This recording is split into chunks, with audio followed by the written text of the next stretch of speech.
بسم اللہ الرحمن الرحیم۔ السلام علیکم ناظرین، آپ دیکھ رہے ہیں حافظہ وائس یوٹیوب چینل۔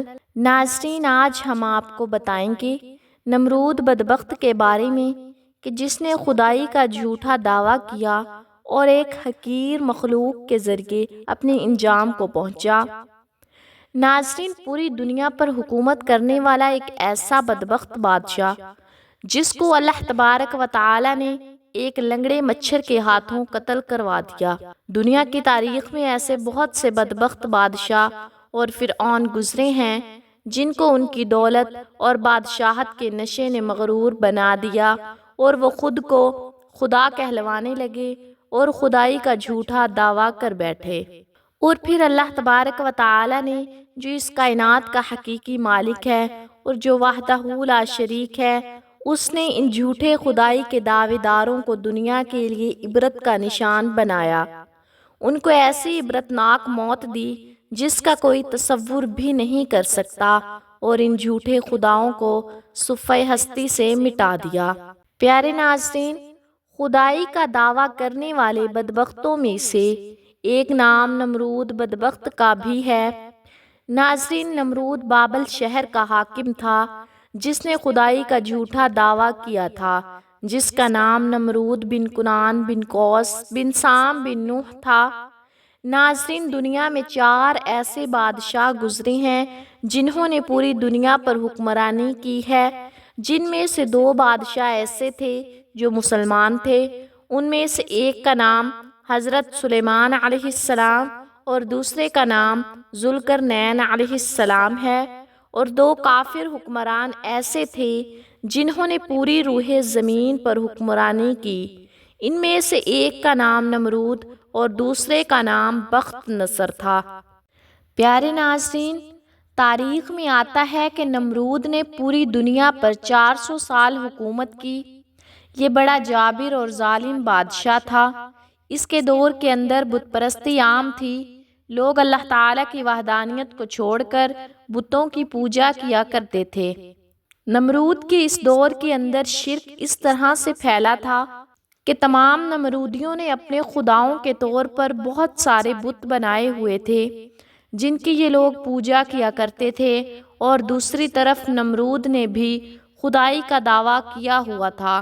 یہ خود کو خدا کہلواتا اور لوگوں کو اپنی پوجا کرنے کا حکم دیتا۔ اس بدبخت قوم کی جانب اللہ تعالی نے اپنے پیارے پیغمبر حضرت ابراہیم علیہ السلام کو بھیجا۔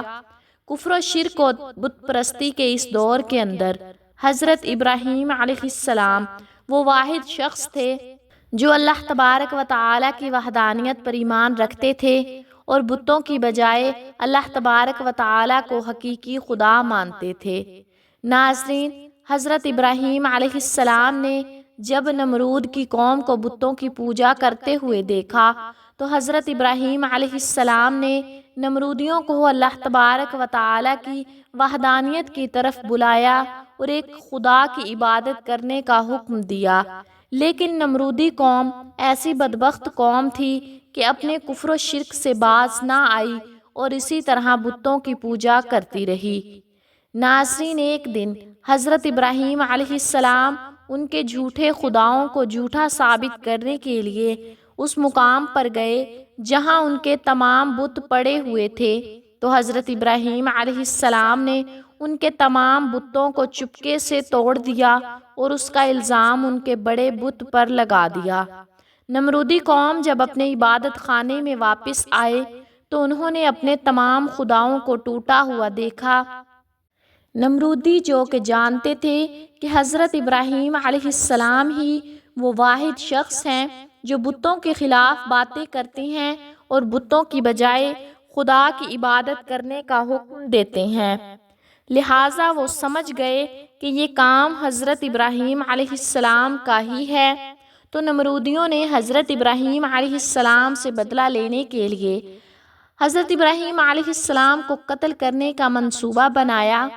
چنانچہ تمام نمرودی نمرود کے پاس حاضر ہوئے اور حضرت ابراہیم علیہ السلام کو سزا دینے کے لیے کہا۔ تمام نمرودیوں کی یہ بات سن کر نمرود نے یہ حکم دیا کہ ایک مقام پر آگ جلائی جائے اور اس کے اندر حضرت ابراہیم علیہ السلام کو ڈال دیا جائے۔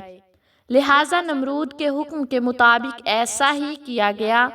کئی دنوں تک بہت ساری لکڑیوں کو اکٹھا کیا گیا اور اس میں آگ جلائی گئی، اور پھر حضرت ابراہیم علیہ السلام کو اس آگ کے اندر ڈال دیا گیا، لیکن اللہ تعالیٰ نے آگ کو حکم دیا تو وہ آگ حضرت ابراہیم علیہ السلام کے لیے ٹھنڈی اور سلامتی والی بن گئی۔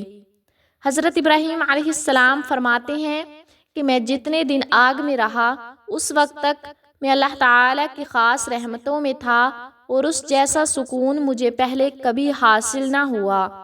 ناظرین، جب حضرت ابراہیم علیہ السلام اس آگ سے باہر تشریف لائے تو اللہ تعالیٰ کے حکم کے مطابق حضرت ابراہیم علیہ السلام نمرودیوں کو ایک بار پھر حق کی دعوت دینے لگے اور اللہ تعالیٰ کی وحدانیت کی طرف بلانے لگے۔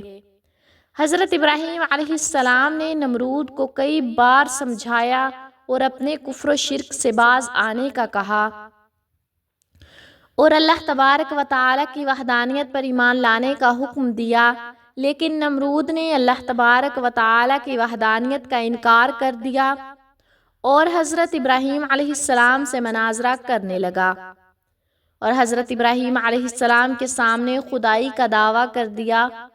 ناظرین، نمرود نے حضرت ابراہیم علیہ السلام سے سوال کیا کہ تیرا رب کون ہے؟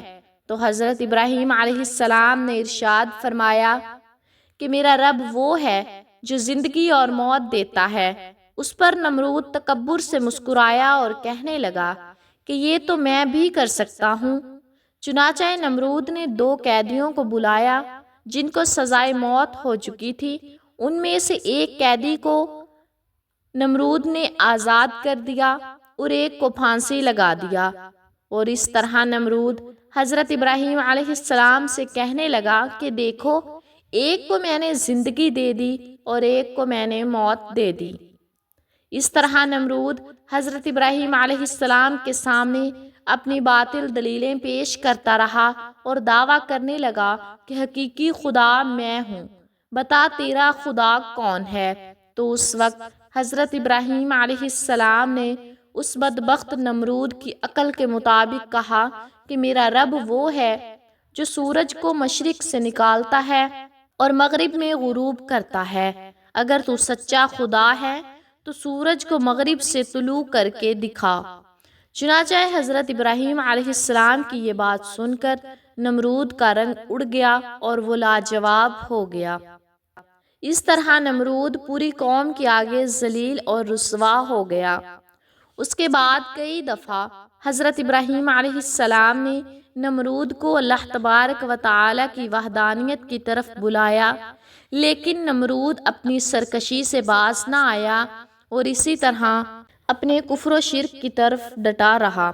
چنانچہ حضرت ابراہیم علیہ السلام کی بار بار دعوت حق دینے سے نمرود تنگ آ گیا، اور بالآخر تنگ آ کر نمرود حضرت ابراہیم علیہ السلام سے کہنے لگا کہ اگر تیرا خدا سچا ہے تو اس کو بول کے اپنی فوج بھیجے اور میرے ساتھ جنگ کرے۔ چنانچہ جیسے ہی نمرود بدبخت نے یہ الفاظ کہے تو حضرت جبرائیل علیہ السلام فوراً ہی حضرت ابراہیم علیہ السلام کی بارگاہ میں پیش ہوئے اور حضرت ابراہیم علیہ السلام سے کہنے لگے کہ اللہ تبارک و تعالیٰ کا لشکر جنگ کے لیے تیار ہے۔ حضرت ابراہیم علیہ السلام نے نمرود سے کہا کہ اللہ تبارک و تعالیٰ کا لشکر جنگ کے لیے تیار ہے۔ حضرت ابراہیم علیہ السلام کی یہ بات سن کر نمرود کہنے لگا کہ مجھے 3 دن کی مہلت دی جائے۔ چنانچہ نمرود کو 3 دن کی مہلت دی گئی۔ اس دوران نمرود نے مشرق و مغرب کے تمام بڑے بڑے جنگجوؤں کو اکٹھا کیا اور بہت سارے ہتھیاروں کو جنگ کے لیے جمع کیا۔ اس طرح نمرود نے جب جنگ کی مکمل تیاری کر لی اور اپنی تمام فوج کو اکٹھا کر دیا تو نمرود نے حضرت ابراہیم علیہ السلام کو للکار کر کہا کہ ہماری فوج جنگ کے لیے تیار ہے، تم اپنے رب کی فوج کو بلاؤ۔ چنانچہ اس وقت حضرت ابراہیم علیہ السلام نے اللہ تبارک و تعالی کی بارگاہ میں دعا کی تو اس وقت اللہ تبارک و تعالی نے مچھروں کی ایک فوج کو بھیجا۔ ان مچھروں کی تعداد اتنی تھی کہ ان مچھروں کے اندر سورج بھی نظر نہ آتا تھا۔ اللہ تعالیٰ نے ان مچھروں کی فوج کو نمرودی فوج پر مسلط کر دیا تو یہ مچھر دیکھتے ہی دیکھتے نمرودی فوج کا گوشت کھا گئے اور ان کا خون پی گئے۔ ناظرین، تمام نمرودی فوج کی ہڈیاں ہی ہڈیاں باقی رہ گئیں۔ چنانچہ اس دردناک منظر کو دیکھ کر نمرود اپنے محل کی طرف دوڑا اور اپنی بیوی کے کمرے میں چھپ گیا۔ اسی دوران ایک لنگڑا مچھر نمرود کے محل میں داخل ہوا تو نمرود نے اپنی بیوی سے کہا کہ اس مخلوق نے تمام فوج کو ہلاک کر دیا ہے۔ چنانچہ اس گفتگو کے دوران وہ لنگڑا مچھر اللہ تعالیٰ کے حکم کے مطابق نمرود کی ناک میں داخل ہو گیا اور نمرود کے دماغ کو چاٹنے لگا۔ جب وہ مچھر نمرود کے دماغ کو چاٹتا تو اس سے نمرود کو اتنی تکلیف ہوتی کہ نمرود اپنے سر کو دیواروں میں مارتا۔ اس طرح اللہ تبارک و تعالیٰ کے حکم سے وہ لنگڑا مچھر نمرود کے دماغ میں کئی دن رہا۔ نمرود نے اپنے محل میں یہ حکم جاری کر دیا کہ جو بھی محل میں داخل ہو وہ نمرود کے سر پر جوتے مارے۔ جوتے مارنے سے نمرود کے دماغ کو تھوڑی دیر کے لیے آرام محسوس ہوتا تھا، لیکن کچھ دیر بعد ویسے ہی تکلیف ہونا شروع ہو جاتی تھی۔ اسی طرح اللہ تبارک و تعالی نے ایک حقیر لنگڑے مچھر سے نمرود کو سزا دی۔ یہ تکلیف کی وجہ سے اپنے سر کو سلاخوں کے ساتھ پیٹتا رہتا، یہاں تک کہ نمرود کو اللہ تبارک و تعالی نے عبرتناک موت دی، اور وہ نمرود جو خدائی کا دعویٰ دار تھا وہ اپنے سر کو دیواروں پر مارتے مارتے ہلاک ہو گیا۔ اس قدر عبرتناک موت دے کر اللہ تعالیٰ نے نمرود کو بہتی دنیا تک عبرت کا نشان بنایا۔ اس بات کے اندر کوئی شک نہیں کہ اللہ تبارک و تعالیٰ کی ذات ہی وحدہ لا شریک ذات ہے، اس کے علاوہ کوئی عبادت کے لائق نہیں۔ ہمارے پیارے ناظرین، جب بھی کوئی اللہ تبارک و تعالیٰ کی ذات کو للکارتا ہے تو اللہ تبارک و تعالیٰ کسی حقیر مخلوق کے ذریعے اس کو عبرت کا نشان بناتا ہے اور اس کو ہلاک کر دیتا ہے۔ اللہ تبارک و تعالیٰ سے دعا ہے کہ اللہ تعالیٰ ہمیں اپنی بارگاہ رحمت میں عاجزی اور انکساری کے ساتھ رہنے کی توفیق عطا فرمائے، اور اللہ تعالیٰ اپنے پیارے حبیب حضرت محمد صلی اللہ علیہ وآلہ وسلم کی محبت کے اندر جینا اور مرنا نصیب فرمائے۔ آمین ثم آمین۔ ناظرین، اگر آپ کو ہماری آج کی ویڈیو پسند آئی ہے تو پلیز ہمارے چینل کو لائک، شیئر اینڈ سبسکرائب ضرور کیجیے تاکہ آپ کو ہماری ہر آئندہ آنے والی ویڈیو کا نوٹیفیکیشن بر وقت ملتا رہے۔ ناظرین، کمنٹ باکس میں اللہ تعالیٰ کے 99 ناموں میں سے ایک نام ضرور ٹائپ کریں۔ شکریہ۔